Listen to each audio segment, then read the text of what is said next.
Hello everyone, వీళ్ళు ఇప్పుడు ఒక పోయంని పాడుతున్నారు తెలుగులో.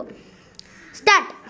వేములు పూసే వేము కాసే ఓ లచ్చ గుమ్మడి వేముల